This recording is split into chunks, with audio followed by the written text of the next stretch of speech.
Good morning and welcome. This is Reverend Audifax bringing you today's message on 31st Sunday, 31st of May 2019. Our scripture reading today comes from Ephesians chapter number 3, verse 18 to 19. And the Bible says, "And may you have the power to understand, as all God's people should, how wide, how long, how high, and how deep His love is. May you experience the love of Christ, though it is too great to understand. Then you'll be made complete with all the fullness of life and the power that comes from God." And today, this is Paul's prayer to the church in Ephesus. And he is praying, kind of a prayer, because of the situations that they were finding themselves in. And he prayed for power to understand God's love. And number two, the power to be made complete. And number three, the power to experience God's love through a pandemic. So, as we come to reality with what is happening around us at this particular time, then what does this prayer have as a meaning for us today? This is what leads me to speak about the spirits of a pandemic, ama maroho yanayoambatana na janga. And when we think about a pandemic like this, there are particular spirits that take root in people's mind. And the first spirit is the spirit of blame. Whenever there is a pandemic, God intends people to take a self-reflection. And for those affected, infected, and those people that are seeing the effects of such a pandemic.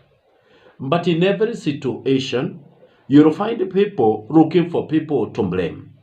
Today, there could be people blaming China. There could be people blaming maybe the doctors. There are people who are blaming the government. And the blame is passed from one person to the other. Don't forget, in the biblical history, the Israelites time and again blamed Moses when the pandemics befell them. David was also a victim of blame when a pandemic befell the children of Israel in 1 Kings chapter 24, from chapter 24 as a whole.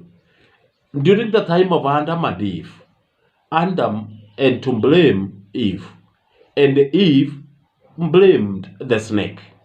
So in simple language, I am saying this: whenever there is a pandemic or a serious temptation, then people know how to pass blames.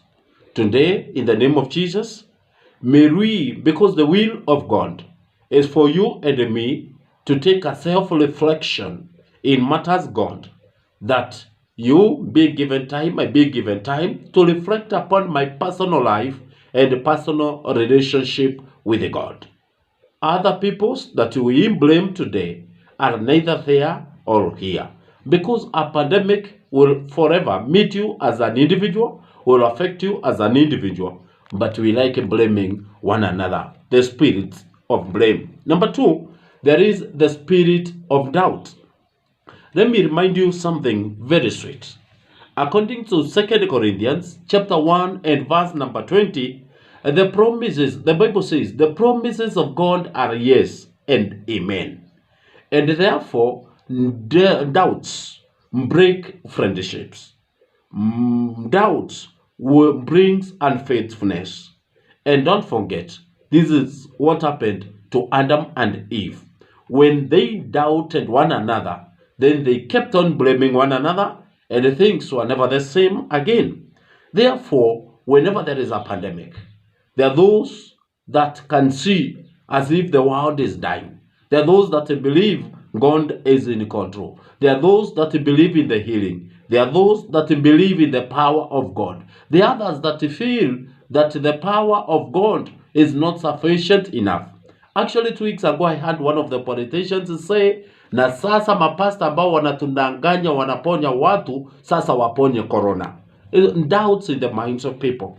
So whenever there is a pandemic, there is always the spirit of doubt. And I pray in Jesus' name that as we go through this coronavirus time, may doubts never take root into your lives. For whenever you you have doubts, you break your relationship and your friendship between you and God. The spirit number 3 that I want us to think about is the spirit of fear. And when we think about the spirit of fear, remember the scripture. For God has not given us the spirit of fear. So where does fear come from? It is not the will of God to remain or to live a fearful life. God has given us the spirit of confidence because He is our Father. And therefore His grace is sufficient. The fatherly attitude is there. The fatherly protection is ever there. And today, even as we think about coronavirus, God is our Father, and therefore we are assured of His protection, love, and care. And therefore, instead of replacing your confidence with fear, because do not do that, because fear will always dethrone God from His attributes. And we call God all powerful, we call God El Shaddai, we call God Jehovah Rapha. And therefore, when you have doubt, God is no longer powerful. God is no longer El Shaddai. God is no longer Jehovah Rapha. So do not dethrone God from His position simply because of your doubts or my doubts during this time of coronavirus. Declare God is our healer, He is our protector, He has all the power to conquer this coronavirus. He is my El Shaddai. Number 4, the spirit of ungratefulness. The spirit of ungratefulness. Let me remind you, people, pandemics make people forget the past doings of the Lord.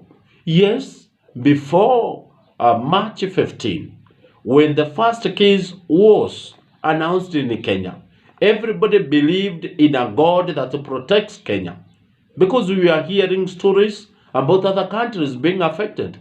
Once it landed in Kenya, many people forgot what God was before or prior to the pandemic.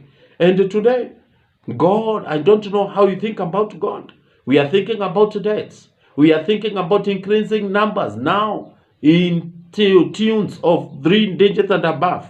And therefore, when we live in the realities of today, we forget about what God has done before, and therefore we become ungrateful.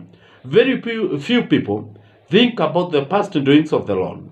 They think of what is ahead, just as they said, the infections and the deaths and the like.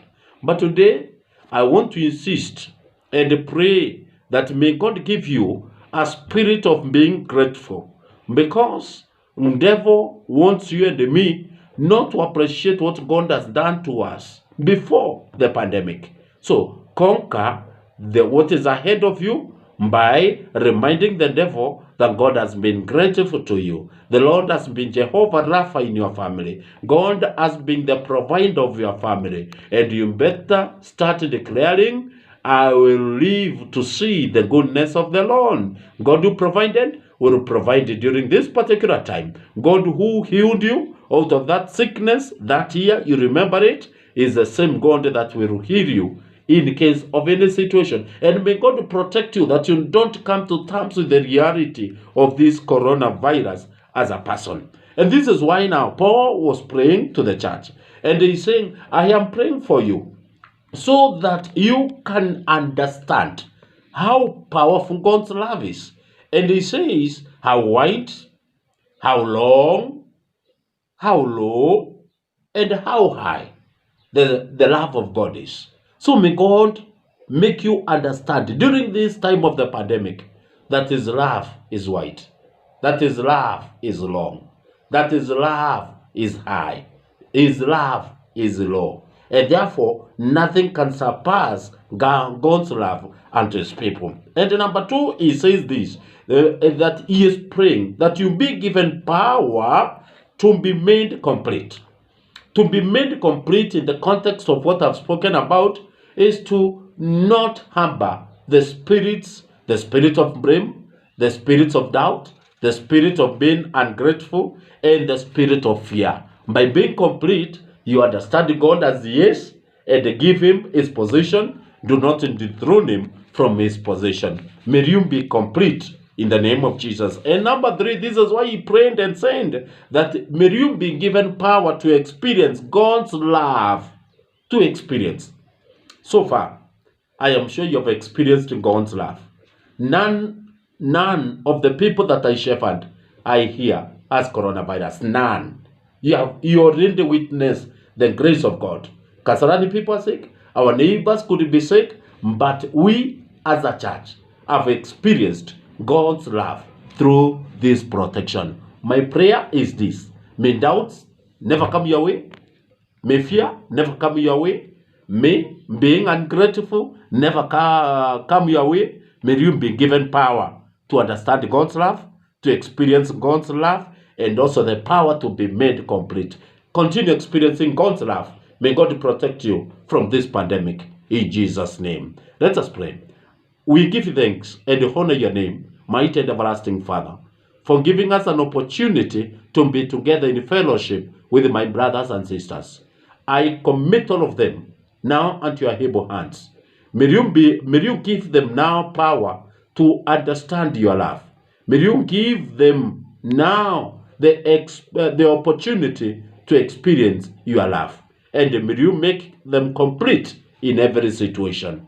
Protect us and care for each one of us. In Jesus' name we pray and we say amen. So may God bless you. Until we meet again, shalom, shalom, and shalom.